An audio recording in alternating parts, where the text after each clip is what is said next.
আব্দুল্লাহ ইবনে মুবারক রাহমাতুল্লাহি আলাইহি ওই ব্যক্তির কাছে চলে গেলেন। এই মানুষটা জীবিত নাকি মৃত এটা যাচাই করার জন্য আস্তে আস্তে করে তিনি তার কাছে গেলেন। কাছে যাওয়ার পর সালাম দিলেন, আসসালামু আলাইকুম ওয়া রাহমাতুল্লাহ। যখন সালাম দিয়েছেন, চাদরের মধ্য থেকে একজন বৃদ্ধা মহিলার কণ্ঠে সালামের জবাব আসলো।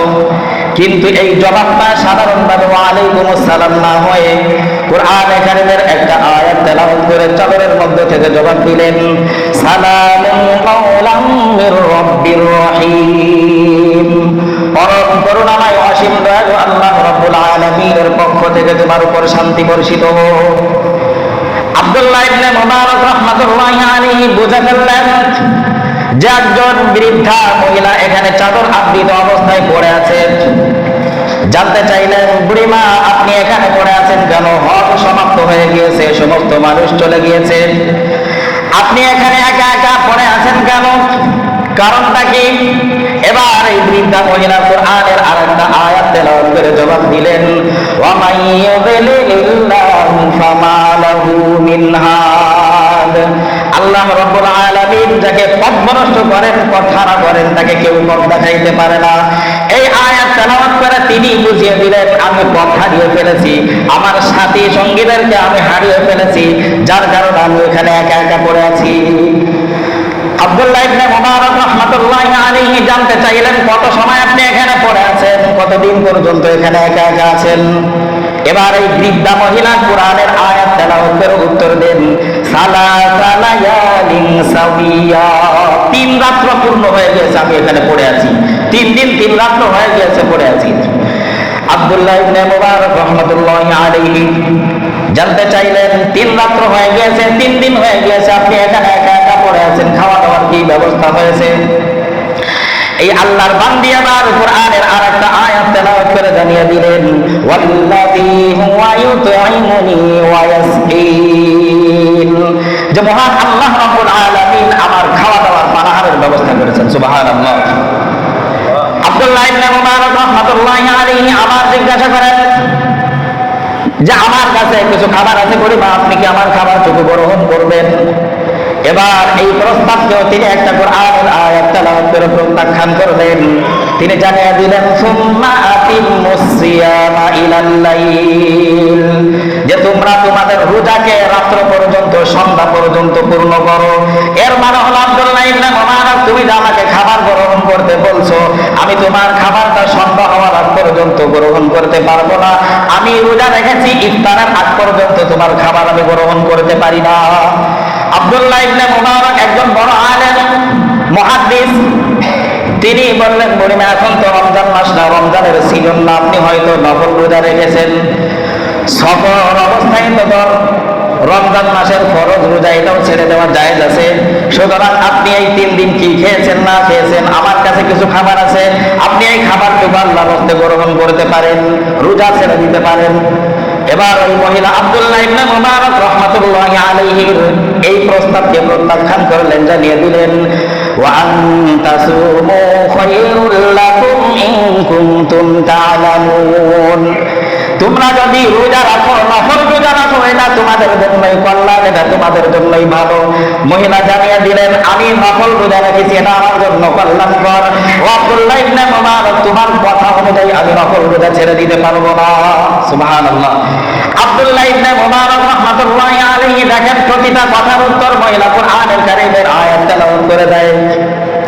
চিন্তা করলেন ব্যাপারটা কি, মহিলার প্রত্যেকটা কথার উত্তর কুরআনের আয়াত দিয়ে দেয়। কোনো জানতে চাইলেন, বুড়িমা আপনাকে যেই কথাটাই আমি জিজ্ঞাসা করি, প্রতিটা কথার উত্তর আপনি কুরআনের আয়াত তেলাওয়াত করে দেন কেন?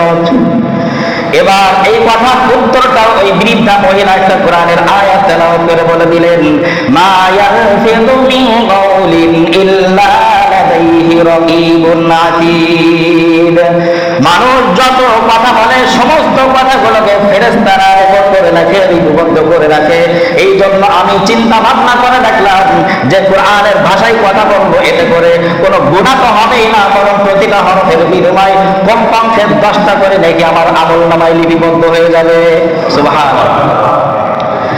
আব্দুল্লাহ ইবনে মুবারক রাহমাতুল্লাহি আলাইহি বললেন, বুড়িমা আপনি এখানে একা একা পড়ে আছেন, আপনার সাথী সঙ্গীদেরকে আপনি তো হারিয়ে ফেলেছেন। এখন কিভাবে আপনি দেশে যাবেন, আপনার বাড়ি যাইবেন? আর আপনার বাড়ি বা কোথায়? আপনার বাড়ি কোথায়, আপনার এলাকা কোথায়, দেশ কোথায়? এবার এই মহিলা কোরআনের একটা আয়াত তেলাওয়াত করে জানিয়ে দেন, সুবহানাল্লাযী আসরা বিআবদিহি লাইলাম মিনাল মাসজিদিল হারামি ইলাল মাসজিদিল আকসা।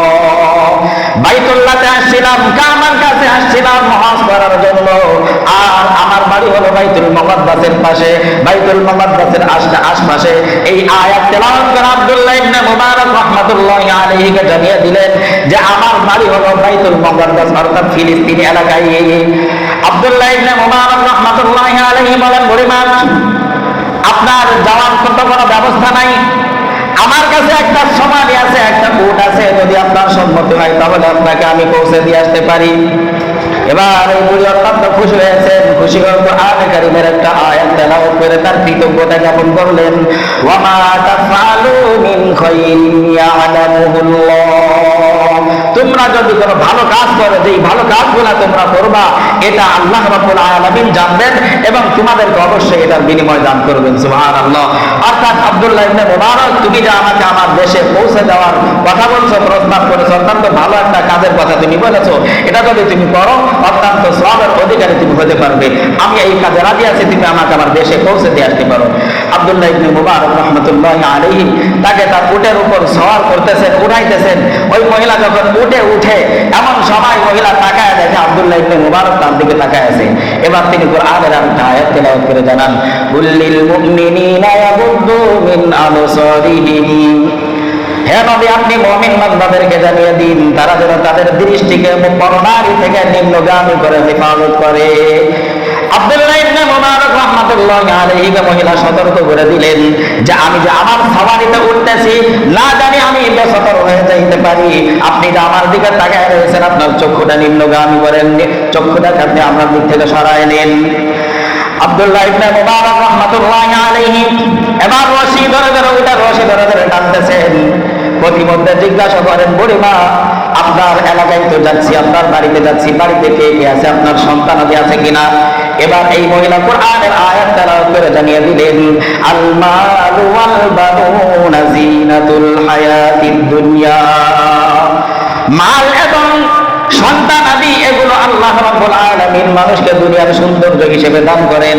অর্থাৎ আল্লাহ তাআলা আমাকে সন্তান আদি থেকে আল্লাহ মাহরুম করেন নাই, সন্তান আদি অবশ্যই আমার বাড়িতে আছে। জানতে চাইলেন সন্তানদের নাম কি? এবার এই মহিলা কোরআনের আয়াত তেলাওয়াত করে সেটার জবাব দিয়ে দিলেন, ইয়া ইয়াহইয়া খুদিল কিতাবা বিকুওয়া ওয়া কাল্লামাল্লাহু মূসা তাকলিমা ওয়াত্তাখাযাল্লাহু ইব্রাহিমা খলিলা। পর্যায়ক্রমে কয়েকটা আয়াতের অংশ তেলাওয়াত করে জানিয়ে দিলেন যে আমার ছেলেদের নাম হলো ইয়াহইয়া, মূসা, ইব্রাহিম। সুবহানাল্লাহ। আগের জামানায় মানুষ কোরআনকে ভালোবেসে তারা এতটা দক্ষতা অর্জন করেছে যে কোরআন দিয়ে কথা বলার মতো যোগ্যতা অর্জন করেছে। মেরে মুহতারাম, তারাও মুসলমান, আমরাও মুসলমান। তাদেরকে আল্লাহ তাআলা যে ইসলাম দিয়েছেন আমাদের কাছেও সেই ইসলাম আছে, সেই কোরআন আছে, সেই হাদিস আছে, পরিবর্তন হয়ে যায় নাই। তারা ইসলামকে এতটা ভালোবাসছে, কোরআনকে এতটা ভালোবাসছে, আমরা কেন পারবো না?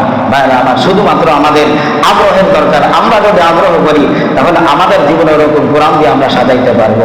এজন্য আমরা কোরআন এবং হাদিস, যেটা আল্লাহ রাসূল সাল্লাল্লাহু আলাইহি ওয়াসাল্লাম আমাদের মাঝে রেখে গিয়েছেন, এটাকে আমরা আমাদের জীবনের থেকে বেশি মহব্বত করব, ভালোবাসবো।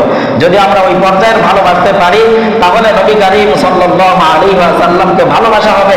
আর নবী সাল্লাল্লাহু আলাইহি ওয়াসাল্লামকে যদি আমরা পরিপূর্ণভাবে ভালোবাসতে পারি তখনই আমরা পরিপূর্ণ ঈমানদার বলে বিবেচিত হতে পারবো। আল্লাহ তাআলা আমাদের সকলকে নবী সাল্লাল্লাহু আলাইহি ওয়াসাল্লামকে, কোরআন এবং হাদিসকে আমাদের জীবনে সব কিছুর থেকে বেশি ভালোবাসার তৌফিক দান করেন। আমিন। আখির দাওয়ানা আলহামদুলিল্লাহি রাব্বিল আলামিন।